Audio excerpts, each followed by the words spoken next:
What's up, y'all? This is Ty. I am here to review a series that I binge watched on Saturday. I watched all 8 episodes, and I'm talking about season 2 of Them. It's called Them, season 2. This season is called The Scare. And if you don't know what Them is a black horror anthology series that streams on Amazon Prime.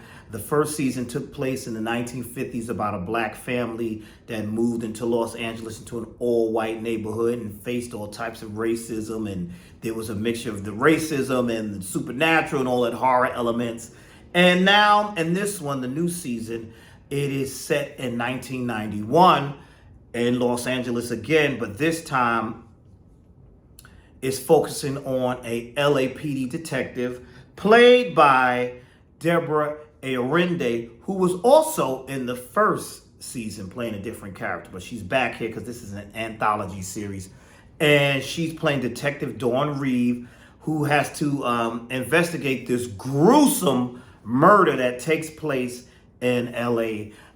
This is in like 1991, so this is a lot of racial tension because of the Rodney King situation. Y'all remember that situation, those of you who are old enough. Rodney King was beat up by the police in LA, and it caused some riots and tension within the black community and the police officers and all the corruption and all that other those things. So we have this character who is awesomely played by Deborah Ayorinde. She's an awesome actress. I loved her in Riches. Like I said, she was also in the first season of this. She was in Luke Cage. She's an excellent actress, and she shines here also. You instantly feel for her. You instantly can tell that she's one of the strong characters that really flawed but strong, but really takes her job serious, really cares about the people. And the sad thing is she's the only woman on her team. She's the only black woman on her team at that. So she's dealing with sexism and racism, and she's trying to solve this gruesome murder that's happening in the black community. And it seems like her partner's like ready to wrap it up. Like, he really don't care about this now. Here's the thing that makes it so crazy. And I'm going to say spoiler just in case I spoil some things. Let's just say to get that out the way right now. Spoiler, we're going to say just in case, because you never know how I do sometimes. So anyway, when they get to this crime scene, there's a gruesome murder of this foster mother, this foster care parent. The way they show this body, I was like, what the body is under the sink, mouth open, shocked. I'm like, what's going on? Bones all broken up, all different kind of ways. I'm like, whoa. And instantly, her partner is automatically trying to say it was one of the teenage foster kid. Ain't no teenager do that.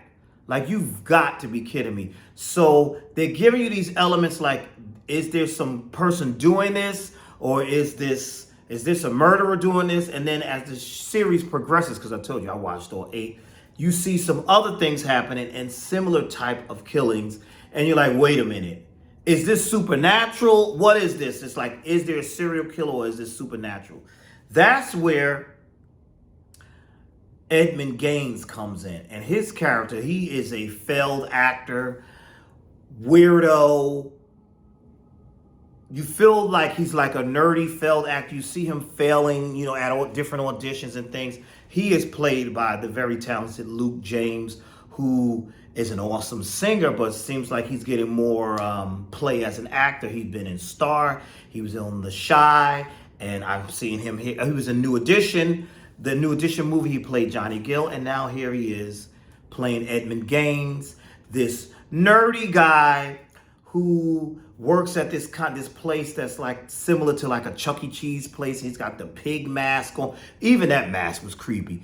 He is creepy. You feel like he's nerdy, goofy, but he's like that nerd. You see, like, oh, he's nerdy, goofy, harmless. But then you look at him a little bit, like, no, he's a serial killer. He looks crazy. So I'm like, okay, this guy has to be, what is this? Something is wrong with this dude. And he plays, I hope he gets an Emmy for this. He plays this role so well.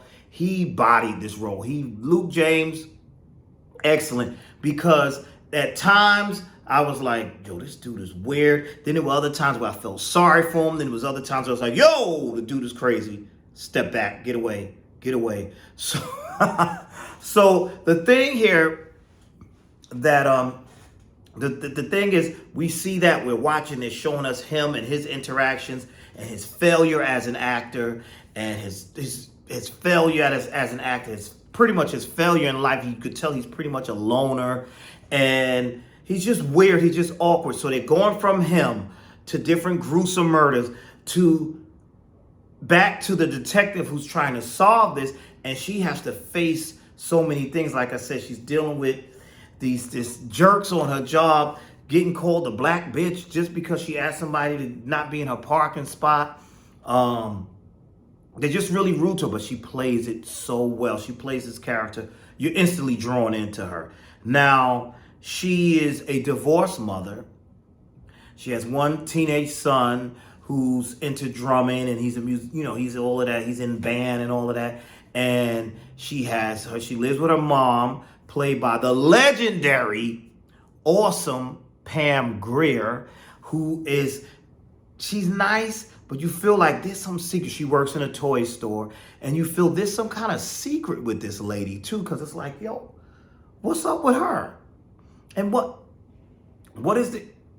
going on here? So, like I said, that this another murder that takes place. This time it's a drug dealer. He gets twisted up the same way, broken up like a pretzel. It's just crazy. So I'm sitting here trying to figure out, is Edmund doing this? Is he a serial killer? And then I'm like, nah, stuff ain't adding up. There's some kind of ghost or something going on, because at that drug dealer's home, he covered his mirrors and stuff. So I'm like, whatever's killing you must be coming through the mirror and coming out the windows or something. So every case that she sees like that, they keep mentioning how they've seen this man with red hair. And I'm like, what the hell? This man with red hair. And it's like, what's going on? And as the show progresses, you see who they're talking about. And he's scary looking as hell. This red hair, he looked like some creature. But only the victims can see him. And it's just, it was just so good. There's so many layers. You see how I'm all tongue-tied? There's so many layers to this show, because it's dealing with sexism, racism, generational trauma, abuse. They rolled it all up in here, and they do it so well, because it's like, when you think it's one way, it goes another. So we have her really trying to solve this. The rest of them, they're like trying to throw this away. Listen, we don't, her boss, and the rest of the staff like, listen, we don't need to hear anything about, ain't no serial killer. What are you talking about? It's related, but it's no serial killer. We don't think it's any serial killer here. We don't want to do this. So she takes it upon herself to leak it to the press, to let the black community know there's a serial killer in the neighborhood. And then we go and we're watching Edmund spiral out of control, because like I said, he was trying to be an actor. He must go to this casting office so much that they laugh at him, but they let him audition. And then this is one girl, he seems like she's going to be a love interest almost. That's what you think. She befriends him. She's nice to him. He allows her son to come to the place where he works, which is similar to a Chuck E. Cheese place and all that. So I'm like, okay. But then she tells him, I can help you. I think there's a good role you can play. It's a role of a killer. I'm like, why are you going to let this dude? And this crazy dude, Edmund, there's one scene in one of the episodes, he has the pig mask on, and this is like the mascot. This character's like from the place that he works, and the kids are coming up to him, and he's walking real slow with a knife, and they got this. So people are scattering because they're like, yo, this dude gonna try to kill somebody. But no, you know what he was doing? He was practicing for his audition to be a killer. And so he ends up getting fired. Then he goes on a date with the young lady that's the secretary at the casting office. And he's, it's just crazy. And they're at his house. She's at his house having a car. He comes back. He ain't got no shirt on. He got the tights pulled over his face, looking crazy. And he scares the living beep, beep, beep, beep out of her. And she's like, and he goes, huh? that was good. That was improv. Dude, she didn't know you was improvising. She's scared out of her damn mind. And this dude is over here with a knife, shirt off, face covered, scared the hell out of her.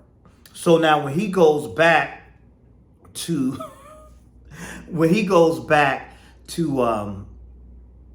audition, they're like, no, this audition ain't for you. And he's like, but you said I'd be good. Now he's mad at her. He's mad at the casting assistant. He's mad. He's pissed off. So we watch him unravel. And I'm like, yo, this dude, this is definitely the killer. I'm like, but I'm like thinking that, right? So I'm like, yo, this is the killer. But then at the same time, I'm like, but wait a minute. Why are they covering up mirrors? And ain't no way he's twisting their bodies up like that. What is going on here? So Dawn goes on to investigate another case, and it's another set of twins. And they mentioned how these twins died together. And she watched a video of them saying there's a man with red hair that nobody can see, and that man killed them. So I was like trying to connect the dots. What's going on? And I'm like, this is driving me crazy. Then we get deeper into this series. And I mean, I really love this. I was invested because, damn it, I wanted to know who was the killer. I wanted to know what was going on with these. Why y'all covering up these mirrors? Is it Candyman in there? Who is it? What is going on? What is the connection? And then they flipped it on us. Let me tell you. They do another, they have Edmund, but this is a flashback. Edmund goes back, I think, 89, and he knocks on Dawn's door.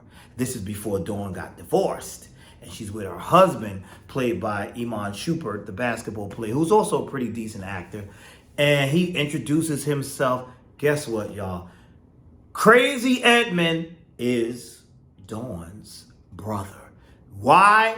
Let me tell you. We find out, because I told you, Pam Grier's character, Dawn's mother, she's got a lot of secrets going on that's eating her up. And the secret is, y'all gonna get this connection. She adopted Dawn. So Dawn was adopted, and Dawn had a twin brother, and that twin brother is crazy ass Edmund. Ain't that crazy? But get this. Remember I told you about the foster mother who was brutally murdered at the top of the series? That's who was their foster mother back in the day. And she was a crazy, abusive maniac. Yo, it was so good. I was like, oh, so that's her brother, this, that. So I was like, but still, this still does not explain. Spoiler alert, I'm saying it again because I can't remember if I said, I think I did say, but this still does not explain. I'm saying to myself, this still does not explain all this mirror stuff and this boy and that one. I was trying to figure it out. I was really trying to figure it out. So it turns out Edmund is dead. Edmund ends up, Edmund does a killing. He does kill one person in here when he's alive. But then he makes this pact with this demonic scare thing and starts doing other killings as a message to his sister Dawn. Because back when they were foster children together, he was always protecting her from this evil foster mother. But Dawn doesn't remember any of this because what her mother did is her adopted mother, her mother took her out of that when she was really young, adopted her. She also took Edmund too, but Edmund had these issues. And it was like, yo, this dude, he just don't know how to act. And then, once she saw Edmund, she left Edmund with her husband, and her husband had a heart attack and couldn't get to his medication. It's like, I guess she kind of blamed Edmund. She said, hell, he got to go back. So she took him back to the foster home, but she kept Dawn. So that's why he had all this resentment. So once Edmund made this pact with the scare and this, and that, so he became a part of that, he seeked revenge by coming in as this entity now, as this creature thing, and haunting and killing. He killed the foster mother, and he killed the drug dealer, And if the connection was anybody that did harm to children, or there was a representation of abandoning children, he took care of that as that thing, as that scare thing. So that was really interesting. I was like, I really enjoyed this series. I was sitting here like this, like, whoa, it was creepy and very interesting. And I like how they threw all those layers on there. You know what I'm saying? They threw all those layers, sexism, racism, and the connection. Now, I will say that final showdown between Dawn and Edmund, I was like, like the way they got rid of the scare was a little too easy for me. I was like, that's it? That's how we're going to get rid of him? I wanted a little bit more. I was a little let down with that, but it was still good because, like I said, generational trauma is what they were dealing with, and racism, and it was just so good. They did this. This was very well written, very well acted. And then on top of that, it was set in the 90s, and you had all that good 90s music playing and nostalgia. You know, a lot of things that I remember, telling my age, that was my era. So, I remember some of that stuff. So it's like, okay. So I love how they meshed that together and put all that together. And those characters, her racist partner and all that, he played his part really well, was really excellent. And the things that she went through and faced and what she was up against, just excellent. All of it was excellent. She had personal home issues with her son, resenting her for her being divorced from her husband. Then she had the issues of finding out she was adopted, and was part of that foster home with a crazy lady. It was just so many elements, and they pulled it off so well. And I was like, I'm glad I stopped by there and watched it. I was sitting in my living room. I did not move until I finished it. So tell me your thoughts, because I know some of y'all have had to watch it. I know I kind of rambled through this. I got excited, but I thought this was very good. And especially the very end, they kind of connected it to season 1. How they connected it is her character in this season, Dawn, is the daughter of one of the children from season 1. Wasn't that clever? That was really clever. And that young lady dropped her twins off to the crazy foster mom. And that's how they got into that foster home. You see how they did that? That was clever. I enjoyed that. So I'll be looking forward to season 3 to see what they're going to do with this anthology series. And I'm hoping that they bring back Deborah Ayorinde as another character. She could be like, what was the lady in, I forget the lady's name. Oh my God, y'all know who I'm talking about. The blonde-haired woman that was in American Horror Stories, who for like the first few seasons, they had her constantly come back. What was her name? Oh my God. Jessica Hahn, I think. She was in all of the first, well, she stopped, but at one point she played a different character in each season of American Horror Story. Maybe they can do that with Deborah, because she pulls you in. I'm telling you, she had me. I was rooting for her. She gave a strong performance. Everybody gave strong performances here. You felt something from everybody that was in this. Kudos to the entire cast. I enjoyed it. So tell me your thoughts down below, how you felt about the series.